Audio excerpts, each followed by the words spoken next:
বন্ধুসকল পুনৰবাৰ স্বাগতম জনাইছো এনজি মোটিভেশন চেনেললৈ। আজিৰ এই ভিডিঅ' যোগে আমি চাণক্য নীতিৰ দ্বাৰা কেনেদৰে চৰিত্ৰহীন নাৰীক চিনাক্ত কৰিব পৰা যায় এই বিষয়ে আলোচনা কৰিম।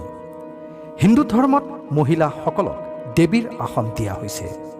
কোৱা হয় মহিলাসকল কোমল আৰু শান্ত স্বভাৱৰ হয়।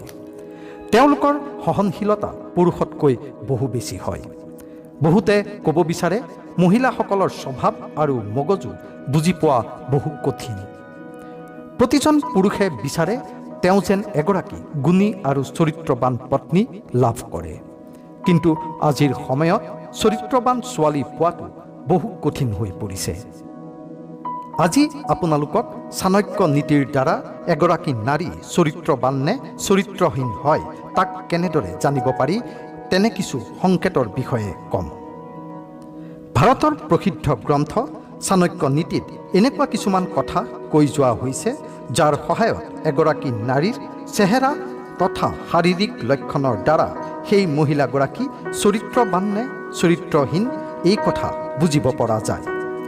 মহিলাসকলৰ এই লক্ষণসমূহ ভালদৰে পৰ্যবেক্ষণ কৰি তেওঁ লক্ষী নে কুলক্ষণী মহিলা সেয়া বুজিব পাৰি। চাণক্যদেৱৰ শাস্ত্ৰ চাণক্য নীতিত তেওঁ এনে কিছু কথা কৈ গৈছে যাক ব্যৱহাৰ কৰি আপুনি এগৰাকী চৰিত্ৰহীন নাৰীৰ প্ৰেমত পৰাৰ পৰা নিজকে বচাব পাৰে। চাণক্যৰ মতে স্ত্ৰী এগৰাকী বহু পূজনীয় ব্যক্তি হয় যাক দেৱীৰ আখ্যানো দিছে। কিন্তু কিছু মহিলা এনেকুৱাও আছে যিয়ে নিজৰ দুষ্ট চৰিত্ৰৰ দ্বাৰা তেওঁৰ লগত জড়িত ব্যক্তিসকলৰ ওপৰতো বেয়া প্ৰভাৱ পেলাব পাৰে। এনে মহিলাসকলে এজন পুৰুষৰ লগতে প্ৰেম নকৰে। বহুতৰ লগত তেওঁলোকে গোপন সম্বন্ধ ৰাখে। তেওঁলোকৰ মনত কিবা এটা চলি থাকে আৰু মুখত বেলেগ এটা থাকে। চাণক্য নীতিৰ মতে চৰিত্ৰহীন তিৰোতাসকলৰ মাজত থকা লক্ষণসমূহ হ'ল সুৰাপান কৰা মহিলা। লাজ মহিলাসকলৰ আভূষণ হয়। যেতিয়া কোনো মহিলাই লাজ ভাৱ ত্যাগ কৰে তেন্তে তেওঁ বেলেগ ৰূপত আবিৰ্ভাৱ হয়। সুৰাপান কৰা মহিলাসকলে ঘৰ বা সমাজত নিজৰ সন্মান হেৰুৱাই পেলায়। তেনে মহিলাসকল চৰিত্ৰহীনো হ'ব পাৰে। দুষ্ট পুৰুষক সংগ দিয়া মহিলা।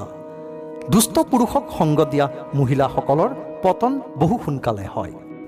তেওঁলোকৰ কাৰণে তেওঁৰ পৰিয়ালৰ অন্য মহিলাসকলকো সমাজে বেয়া চকুৰে চায়। স্বামীৰ লগত নথকা মহিলা। স্বামীৰ লগত নথকা মহিলা বা সন্তানৰ ভৱিষ্যত অন্ধকাৰময় হ'ব পাৰে। বিবাহৰ পিছত স্বামীৰ লগত থকা মহিলাসকলে সমাজত মান মৰ্যাদা পায়।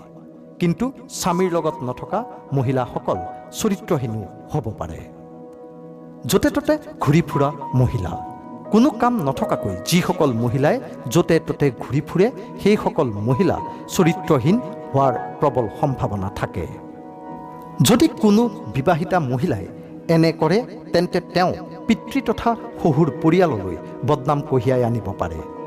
যিসকল মহিলা ৰাতিপুৱা দেৰিকে উঠে বা এলেহুৱা তেওঁলোকৰ শৰীৰ ৰুগীয়া হোৱাৰ উপৰিও পৰিয়ালৰ দায়িত্ব সঠিকভাৱে পালন কৰিব নোৱাৰে। তেওঁলোক শাৰীৰিক আৰু মানসিকভাৱে বেমাৰী হয়। নিজৰ ঘৰত নথকা মহিলা। পিতৃ আৰু স্বামী এই দুটা ঘৰেই মহিলাসকলৰ উপযুক্ত ঘৰ বুলি মনা হয়। যি মহিলাই এই দুটা ঘৰ ত্যাগ কৰি আনৰ ঘৰত থাকিবলৈ লয় সেই মহিলাসকলৰ চৰিত্ৰত দুখ আহিব পাৰে। আনৰ ঘৰত যিমানেই আৰাম নাথাকক কিয় যি আত্মীয়তা বা মৰম পিতৃ বা স্বামীৰ গৃহত থাকে সেয়া কেতিয়াও আনৰ ঘৰত পোৱা নাযায়। বন্ধুসকল এইখিনিয়েই হ'ল সেই চাণক্য নীতিৰ বিশেষ সংকেত যাৰ দ্বাৰা এগৰাকী চৰিত্ৰহীন মহিলাক চিনাক্ত কৰিব পৰা যায়। যদি আপোনালোকে এই ভিডিঅ'টো ভাল পাইছে তেনেহ'লে লাইক কৰক, কমেণ্ট কৰক আৰু ছাবস্ক্ৰাইব কৰক যাতে আমাৰ আহিব লগা ভিডিঅ'সমূহ আপোনালোকে সময়মতে চাই থাকিব পাৰে। ধন্যবাদ।